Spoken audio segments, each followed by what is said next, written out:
अगर आप भी चाहते हैं कि PY फिल्म्स का ऑडियो वीडियो आप तक जल्द पहुंचे तो लाल बटन दबाकर हमारे चैनल को सब्सक्राइब करें और साथ में बेल आइकन जरूर दबाएं। Presented by PY Films.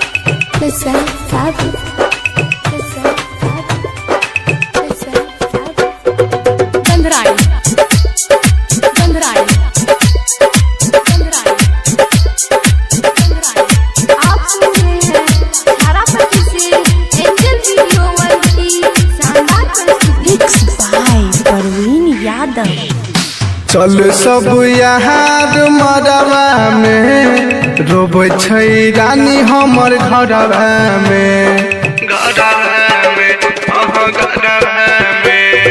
चल सब यहाँ मरवा में रोबे छै रानी हमर घरवा में ससुरा देतै भी नहीं पेतै बसल छै हमरे परनवा में चल सब यहाँ मरवा में रोबे छै रानी हमर घरवा में।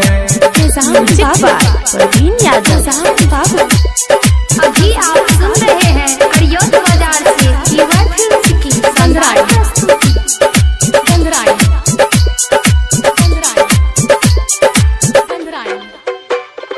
घरवा के लोग के माने नहीं कहल रे कहे छै मर जेबो खा के जहर रे घरवा के लोग के माने नहीं कहल रे कहे छै मर जेबो खा के जहर रे मिले ला बुलाबै छै अन्हरवा में मिले ला बुलाबै छै अन्हरवा में डोबै छै गोरकी हमर घरवा में चल सब यहाँ मरवा में रोबे छै गोरकी हमर घरवा में।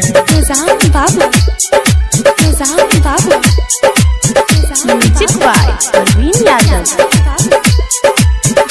आप सुन रहे हैं एंजल वीडियो की शानदार प्रस्तुति।